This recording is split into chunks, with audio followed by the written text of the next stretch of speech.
America ने Iran पर हमला किया, लेकिन किस जहाज से?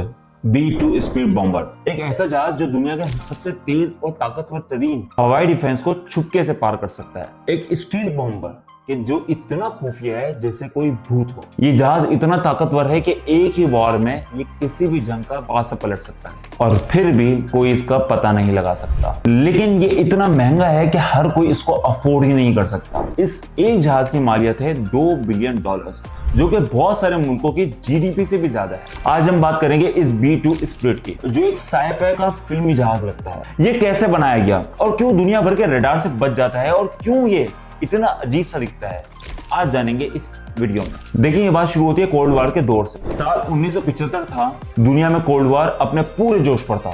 अमेरिका और सोवियत यूनियन के दरमियान एक खामोश जंग चल रही थी। अमेरिका के पास B-52 बॉम्बर्स थे, जो कि इतना बड़ा था कि वो किसी भी शहर को तबाह कर सकता था। ये जहाज हमेशा तैयार रहता था किसी भी वक्त उड़ान भरने के लिए। लेकिन इसमें एक प्रॉब्लम थी कि रशिया ने अपने डिफेंस सिस्टम को इतना मजबूत कर लिया था कि वो जब चाहते वो इस जहाज को देख पाते और जब चाहते उसे गिरा देते। और एक अमेरिकन जनरल ने भी कहा कि B-52 को रशिया में भेजना ऐसा है जैसे कि आप किसी छत्ते पर पत्थर मारे और आपने लाल कमीज पहनी हो। तो जब आपका इतना ताकतवर तरीन जहाज ही महफूज नहीं है तो फिर आप क्या करोगे? तो आप ढूंढते हैं एक नया तरीका। यहाँ से शुरू होती है एडवांस टेक्नोलॉजी बॉम्बर की तैयारी। ETB का मकसद था एक ऐसा बॉम्बर बनाना जो सोवियत यूनियन के डिफेंस को आसानी से पार कर पाए। और ये एक ऐसा था कि जैसे किसी 100 टन के हाथी को गायब करना। ये काम आसान नहीं था, लेकिन जरूरी था। क्यों? क्योंकि जैसे ही उस वक्त अगर सोवियत यूनियन को लगता है कि वो जब चाहे अमेरिका के बॉम्बर्स को रोक सकते हैं, तो कभी भी अमेरिका पे भी हमला कर सकते थे, कि उनको पता था कि उनसे इतना खतरा नहीं। लेकिन ये आइडिया नया नहीं था। इसकी कहानी शुरू होती है 1946 से। वर्ल्ड वॉर 2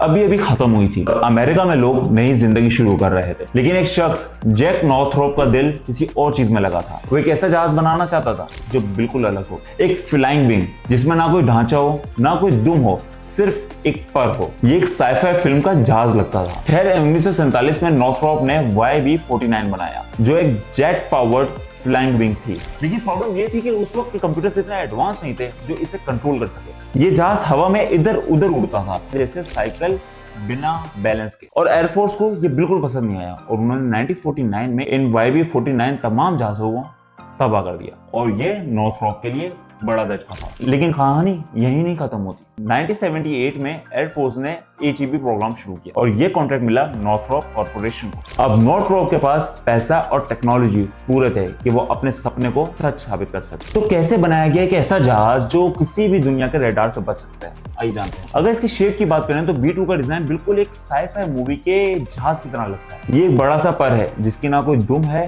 ना ही कोई उसमें डंडा है, और ये शेप इसको रडार से छुपाता है। हर कर्व्स और एंगल इस तरीके से बनाया गया है कि किसी भी रडार की वेव वापस उसी जगह नहीं जाती, बल्कि डिफ्लेक्ट होकर किसी और तरफ चली जाती है। और दुम ना होने का ये बड़ा फायदा होता है कि सबसे ज्यादा अगर रडार किसी चीज को पकड़ पाता है तो वो हमेशा दुम होती है। तो इसलिए इस जहाज में दुम को भी नहीं रखा गया। और अगर मटेरियल की बात करें तो B-2 जहाज के ऊपर एक अजीब सा पेंट होता है जो किसी भी वेव को सोख लेता है। और ये पेंट इतनी सीक्रेट है कि कोई नहीं जानता इसमें क्या है। और जहाज के जो पैनल्स हैं वो बड़े और स्मूथ होते हैं ताकि कोई छोटा सा भी कॉर्नर रडार वेव्स को डिफ्लेक्ट ना कर सके। और अगर स्टेबिलिटी की बात करें तो फ्लाइंग विंग कभी भी नेचुरली स्टेबल नहीं होते, इसलिए B-2 में एक फ्लाई बाय वायर सिस्टम है जो कंप्यूटर के जरिए जहाज को कंट्रोल करता है। और ये इतना एडवांस है कि किसी को भी इसके बारे में नहीं बताया गया। और अगर इंजन की बात करें तो B-2 के अंदर 4 इंजन होते हैं और ये इस तरीके से उसके अंदर छुपाए गए हैं कि रडार उसको देख ना सके। और इनका जो एग्जॉस्ट होता है उसको भी ठंडा किया जाता है ताकि उसकी जो हीट वेव्स है उसको भी रडार ना पकड़ सके। मटेरियल और कंस्ट्रक्शन की बात करें तो B-2 कार्बन ग्रेफाइट से बना है, जो हल्का भी है और मजबूत भी, और रडार के लिए बिल्कुल वाया। और उसको बनाने में इतनी प्रिसिशन चाहिए कि एक भी गलती आराम से इसकी स्टील पावर को खत्म कर सकती है। जब 22 नवंबर 1988 को ये जहाज पहली मर्तबा लोगों के सामने आया, लोग हैरानी में मुब्तला हो गए। ये जहाज नहीं लगता था कि कोई एलियन का स्पेसशिप है। इसमें टोटल 130 कंप्यूटर्स थे जो हर चीज को कंट्रोल करते थे। और इस जहाज का रडार सिग्नेचर इतना छोटा है कि एक रडार में चिड़िया जितना नजर आता है, जबकि असल में ये फुटबॉल फील्ड जितना बड़ा है। अब अगर B-2 की ताकत की बात करें तो B-2 20 टन के बॉम्ब्स आराम से ले जा सकता है, यानी 10 से 15 गाड़ियों जितना वजन। और ये न्यूक्लियर बम भी कैरी कर सकता है, जो अमेरिका के डिफेंस का बहुत बड़ा हिस्सा है। नॉर्मल मिशन में ये 80 GPS गाइडेड बॉम्ब्स या एक 15 टन बंकर बस्टर बॉम्ब को भी आराम से कैरी कर सकता है, जो जमीन के अंदर बंकर्स तक को तबाह कर सकते हैं, जो ईरान की न्यूक्लियर फैसिलिटी के खिलाफ भी इस्तेमाल किया गया। और अगर रेंज की बात करें तो ये 1100 किलोमीटर तक उड़ सकता है, यानी न्यूयॉर्क से मॉस्को तक, और तब भी इसके अंदर थोड़ी फ्यूल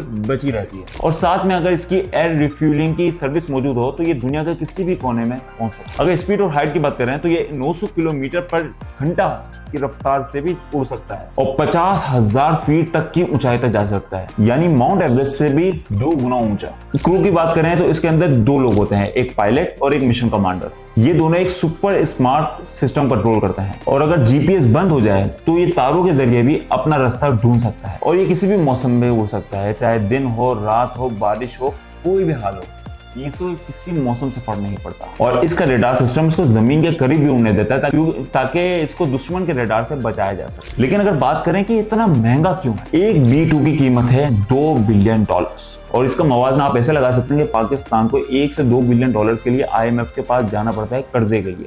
इतने का तो सिर्फ अमेरिका के पास एक जहाज है। और अगर टेक्नोलॉजी की बात करें तो इसमें ऐसा सिस्टम और मटेरियल इस्तेमाल किया गया है कि जो दुनिया को भी अभी मालूम नहीं, और ये पूरी दुनिया में अब तक सिर्फ 21 जहाज बनाए गए हैं, और वो सारे के सारे अमेरिका के पास है। इसकी जो मेंटेनेंस है वो भी बहुत महंगी पड़ती है, क्योंकि इसके पेंट को बार बार रंग करना पड़ता है, जो कि बहुत कॉस्टली पड़ता है, और हर साल इसमें नई अपडेट भी की जाती है जिसको मजीद एडवांस बनाती है। और अगर B2 के मुस्तकबिल की बात करें तो आपको हैरानी होगी कि ये जहाज भी अब पुराना हो रहा है। अब अमेरिकन एयरफोर्स एक नए जहाज पर काम कर रही है, B-21 राइडर। ये B2 से छोटा, सस्ता और मेंटेन करने में आसान होगा। ये एक 6th जनरेशन का जहाज होगा जो ना सिर्फ बॉम्बर होगा बल्कि इंटेलिजेंस भी कनेक्ट करेगा। तो आपको क्या लगता है और आपका इस B2 स्पीड के बारे में क्या ख्याल है? उम्मीद है वीडियो आपको पसंद और समझ में आएगी। मजीद ऐसी वीडियोस के लिए मेरे चैनल बिलाल अहमद खान को सब्सक्राइब करें। शुक्रिया।